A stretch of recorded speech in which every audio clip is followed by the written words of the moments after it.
In every dark jazz club, in each smoky corner, among empty glasses and rickety chairs and cabaret tables, I have never seen a man dressed in a tailored suit, nor heard Coltrane's Love Supreme how I might in 2006, within the dimmed hollow of Smoke Lounge, nor blushed as I did then, my dress all snug, my hair just curled, my eyes bright with nerves, his face lit with awe across his cheeks, smiling the smile of Puerto Rico, the temple of Cuba, part claves, part guiro, the diaspora finally bridged, the two of us smiling and watching, the two of us wondering and listening as if we were fusing, as if we would always connect in 2006 in New York City, grimy, crowded New York, home of the Vanderbilts,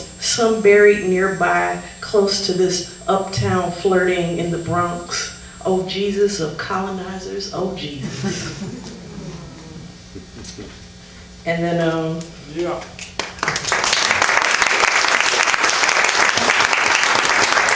So in the course of writing this book, my mom passed away, and she was one of the people who introduced me to a lot of things in Black history. And so she was the one who was the first person to tell me about Negro League baseball. And so when I was getting to know my husband, he took me to where he grew up in Paterson, New Jersey. And we went to this, if you go where, you know, Carlos Williams wrote about Paterson, you can see there's like no fence. You could just go up to the falls and it looks like the cover of the book. But then across the way, there's another site called Hinchliffe Stadium that's not as majestic and it's kind of in disrepair. So this poem's a little bit about both. It's called Paterson Falls and Hinchliffe. One of our first dates is the best memory I can cradle about Paterson, New Jersey. He parked the car on the warm June night, a hushed crunch of gravel under the tires. The tiny suspension bridge felt safe when you led me to its center. The Paterson Falls constant churn that bred silk factories gone. I gasped because it looked like the battered cover of Williams Patterson on my crammed bookshelf, but this one roared a perpetual sigh of water, leaving a mist on my face where you softly leaned in.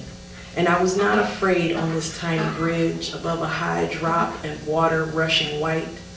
As we walked away, I spotted the concrete wall with Greek athletes on tiles embedded near its top.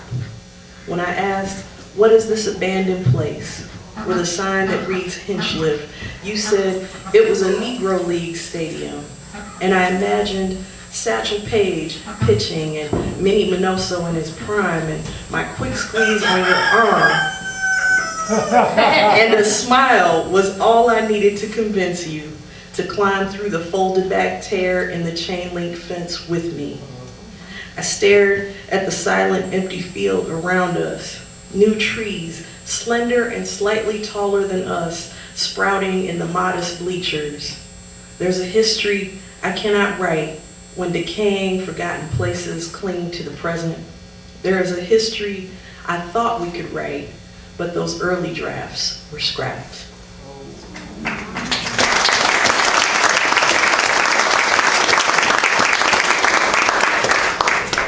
And so I'll read the title poem. I don't know, I was wondering too, are there any people who, the Roosters just feeling it, right? So I was wondering, are there any fans of The Cure? No? Okay, so I can read the poem with the Cure references and people go, I don't know who the hell she's talking about. Okay, so I can do a little bit of both and make everybody happy. Okay. So I'll read the title poem and then I'll get into the other poem called Love Song. Break the habit. Before the divorce goes through, your phone finds another ringing frenzy. Your father is propped near death again. Infection sweeps through, a tsunami rocking through his leg, foundation of his formerly unstoppable bones. The doctor wants to take his leg before bacteria can claim its bounty of limbs. He can barely lift arms that often struck and sometimes held you. Your brother calls to carefully unwrap hurts called fragile. His slow, easy voice like yours, voice you stuffed into anger's armor to protect yourself from jabs, mean mouths, fists, and wandering eyes. The jousting has finally slumped you on a friend's couch in Brooklyn. Lolo Jenkins, a cat, knows the body speaks as a comma, rests his loud, endless purr against your chest. In the soft quiet behind a locked door across the street from a methadone clinic, you break the habit of not crying again because the harp inside you strokes into a wave of adamant notes that you know that you should not be alone.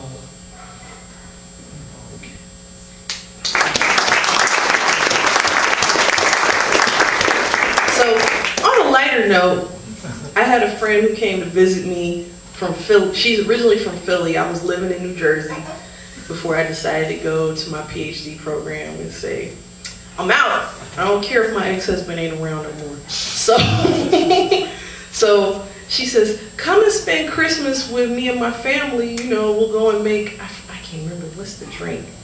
Coquitos. So there's this drink that has a lot of rum and nutmeg and cinnamon and coconut milk in it. And so if you've ever been in a Latino family that knows what's up with that, it's a very happy time at Christmas. So she's like, we'll make you some coquitos, we'll feed you. I was like, that's all you had to say. I'm on the train, we're going. So she's like, meet me at the airport. And this is what happened when I was on my way to meet her at the airport. Love song. After he left, you bought new headphones with slim silver device that slips into pockets without square buttons, cassettes, or CDs. You build a library of growing sounds, old and new. Add the British girl who taps into ore of women's losses like a prospector. Adele rises brash, full-bodied, telling off the one who walked out foolhardy and soon to regret. You need that rhapsody, since you are spending Christmas and coquitos with your girl back from Brazil. She is sun-kissed with Tinkerbell flip-flops. You are meeting her when she lands. On the way to Newark Airport baggage claim, you find yourself alone in a shuttle car winding around the airport through the quiet night. Her voice, sonorous, almost reminds you of La Lupe, pure soar of puro teatro, but the song itself is the one that lured you to loving The Cure, and Robert Smith's red lipstick pout and hair sprayed into an upright crown of curls. In 8th grade, you kept thinking of his build into the phrase, whenever I'm alone with you. You are alone, separated and on this shuttle car. Adele sings this song that permeates more than 20 of your years. It is new again, like the moment when you begin singing to your reflection in the car's window, like a girl with a hairbrush and the perfect mirror to pose in, hands thrown up, pointing, tapping to your chest, eyes closed. This is your concert, a serenade to break tears, and you tell yourself, you make me feel like I am clean again. You make me feel like I am young again. However far away, however long I stay, whatever words I say, you point to your chest and say, I will always love you. The shuttle stops, doors open, no one enters, doors close. You press repeat, start singing some short triumph again.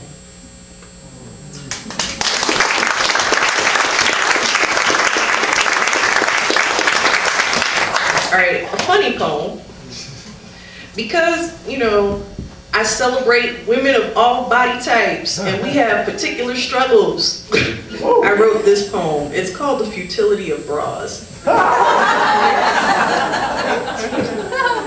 Among kaleidoscopic colors of matching bras and panties, this dainty arsenal is not cut and tailored for you. Longing occurs for softness and lace, tiny welts of wire undergird, gel insert padding and foam, dense dimple the strong lines of shoulders that persist. And what happens when a body defies how it can be held in place? What happens when what frames deem sexy is too small and what you require is more like upholstered architecture? Excluding, yes, some of y'all know that's why you're laughing. Excluding pornography as a career, you still battle necklines and gravity, and there are days when you want to be seen by a man this way. Coy, with your hand half covering your puckered lips. You see that woman edged in nothing but mourning and silk. You know lingerie at Victoria's Secret less lurid than Fredericks of Hollywood costumes with cutouts were not made for a woman tall and full like you. At times, these bras imitate your shape, pairs of small domes stacked on top of each other like ice trays or cups. No one has complained except you. The stretch of nights alone in a bed covered with books and clothes leave little room to remind you of the purposes of such subterfuge to puff and lift, fawning red, blue, purple, pink, even orange, envied by peacocks. Even though we know that birds are always stocked with the brightest plumage when they are male. Like,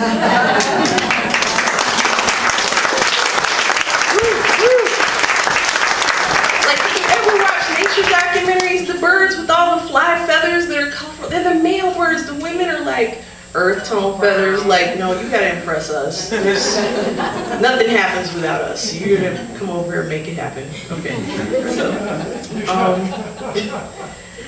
this is gonna sound strange. My former father-in-law, one of my wedding gifts he gave me was a machete, not to kill his son, but his other daughters received machetes as gifts to have something to protect them in the house when the husband wasn't there. So when I found out my sisters-in-law had, I said, like, Gus, where's my machete, yo? And then one day I came to the house and all I heard was ting. I was like, oh my God, I got a machete. So this is a poem about the machete and what happened to it. The machete. All of his daughters had machetes, not guns, but wide blades meant to cut sugar cane. Thick stalks that grow in Cayenne, the Cuban town he will never see again. He was proud to give this glistening steel. It sounded a singular ting as it was unsheathed. He smiled, his eyes brightened when I insisted on this gift. His son gave me a ring. My father-in-law would have to give me the blade with the long handle, since I would be the new daughter. When I returned to visit, his stifled snickers were barely contained as he revealed the gleaming metal in the dim living room. My own machete is not the exclamation that one expects from a new wife. And when the new husband left, he took most of his clothes while I was out of town, and he took the machete. My one defense against intruders in a first-floor apartment with sliding glass doors, my machete, the one gift that said, you are my daughter.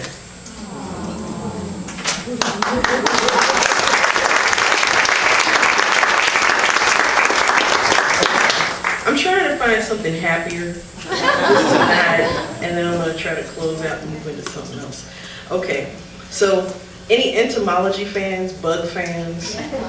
I've been told already this cover is going to make people buy Post-it notes so they can cover it, and I'm just like, look, it's a hand-blown glass spider. It's not even real. It's a picture. And I was like, no, and I said, well, part of it was I ended up studying spiders to write some of these poems, and this one is basically talking about if the man doesn't do the courtship dance right, the female spider eats him. So I was like, oh. Okay. So I can work with that, right? That's rich. Dragline. A spider does not differ from other women. Silk unfurls around her, faintly coated in her scent, that draws them, fills dreams with ripping lines that frame her limbs in a frame she creates. They watch her ripen into swelled sack of eggs and silk spun around her balanced body until one male studies her lines. Symmetry, a growing net flirting in the afternoon sun until he pulls frayed and fragmented strands into flattened strings that catch no wind and clump into hanging rubble.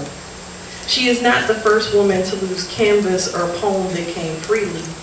They know she must submit or life stops then and there, and she bundles him in honeyed hormones and death if he fails to pluck the thread of courtship or jump dance just long enough to spark new lives in her and leave her to start a new trail of nesting angles beneath her nimble limbs. And we believe this is natural.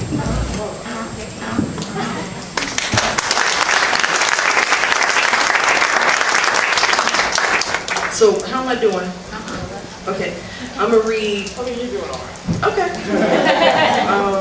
I'm gonna read the last poem in this book, then I'm gonna read some of the Quantibas, because those are the little bite-sized poems.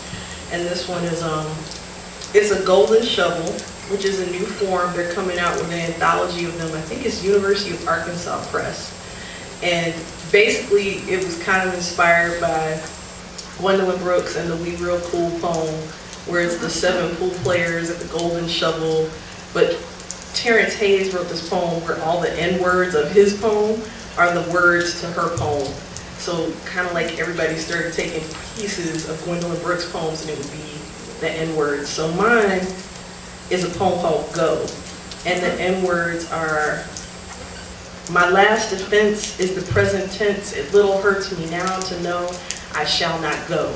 So you might kind of hear them mixed in there. It's from her poem Old Mary, but this is me being like, okay, everybody leaves at some point, but what you gonna do? So, go. If you examine the embers of my life, they will be burned to the last. If anything is worth loving, defense rings its resonant siren. Weaponry is an option that boldly blacksmiths the tender blooming sprout of the present. I seek methods to fortify a steely tense because the heart requires smelting. It wavers in the hungry yellow tongues, little strong licks of heat that echo many hurts. I cannot deny what rocked and kept me, what once made me feel safe. Gone now, ashes, dust, burned, singed, blown to a language that wind and soil must know. This wild whisper runs inside me, and I must answer it, or the rustling of skin shall molt what is left. I will not allow myself to live half a life, so I must go. Is everybody okay on this end? I feel bad for the people right by the splatter of rain now that came out of nowhere. Are you guys good? You need to scoot in a little, especially the lady in the black and purple blouse. I'm like afraid her whole shirt is gonna be wet on the right side. Everybody else is good? Yes? Yeah, it's just the people on the bridge. Please scoot in. I don't want you to be soaked. Is there any, there's people outside. There's brave people. Do y'all want to come in? Come in. You're good? You just gonna greet God like that. All right. You know. All right. I just figured I'd give you a second, and then these poems are shorter, and then I'm letting it kick me off as he sees fit. So Quantibas is a short poetic form. It was created in the early 1990s by another Midwestern poet named Eugene Redmond. And his daughter and I actually started writing Quantibas for book-length projects at the same time and didn't realize it. So her book is called Chop, and it's about Fannie Lou Hamer, who's been coming up a lot in electoral politics and discussion lately. But also, I was writing this and I just jumped all over. So I wrote about different women, different things. And this is one for Gwendolyn Brooks. Just so you know, there's 7 lines. There's 7 words in each line. and each word is 7 letters or less. So it's like, I tell my students, it's like half a sonnet. But yeah, they kind of look like this, if you can see, even in the bag. All right, cool. So, Gwendolyn Brooks. If we had known in the Mecca would remind us that world equals ghetto, we would have reached for the blue heavy tone called Blacks, a guide telling Southside folks how to love each other, a map that insists we have much loving work to do for us. The one next to it is from Marian Anderson, the opera singer. Marian Anderson's voice carries. Marian volleys arias unheard until this moment. Her voice cradles Verdi, rising, then falling. The Met Opera debut heralds first black, while she sings Un ballo, una shara, notes taking her to the White House. She stood even prouder before that speech on Lincoln's wide steps, singing freedom songs.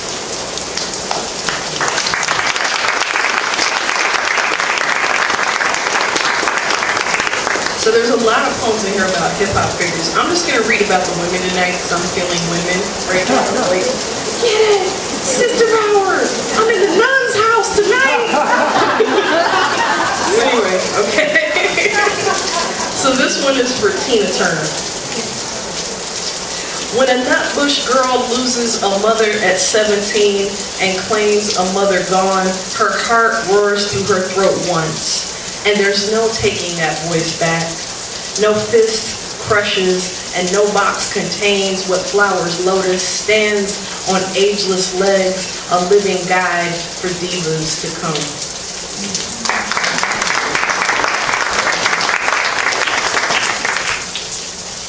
I'm gonna read the title poem because we all know, we know our multiplication, 7 times 7 equals 49. But I kept thinking, I said, if we try to describe each multiplication problem, what would the product, the end of the problem look like? So this is the weird poem at the end. 7 times 7. 7 times 1 holds itself stock still. 7 times 2 doubles, makes it even. Unlike times 3's tricked out kickstand. Times 4 is on knees, back turned away, like that strange times 5 couple. 6 times 7 holds a goodbye box, but 7 times 7 kisses itself oddly.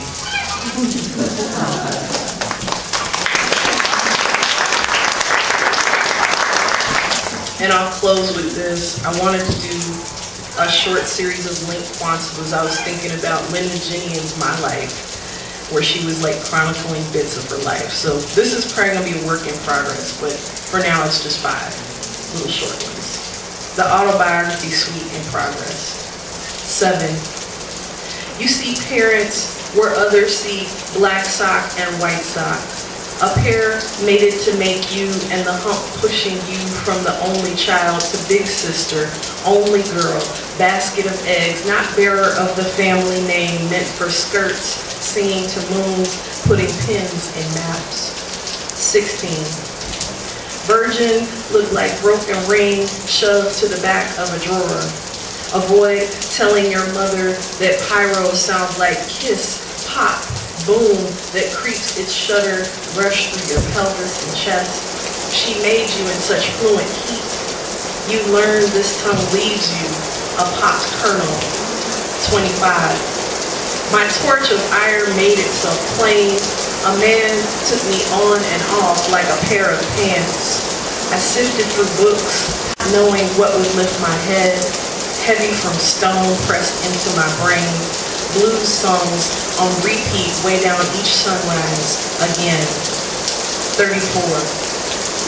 When 6 trains smashed eaves from joints and winter stole browns from my temples so they matched storms numbing my brain as it grew to hate paper, ink, soothed itself with blood songs that whisper lack of vitamin B, iron, much more.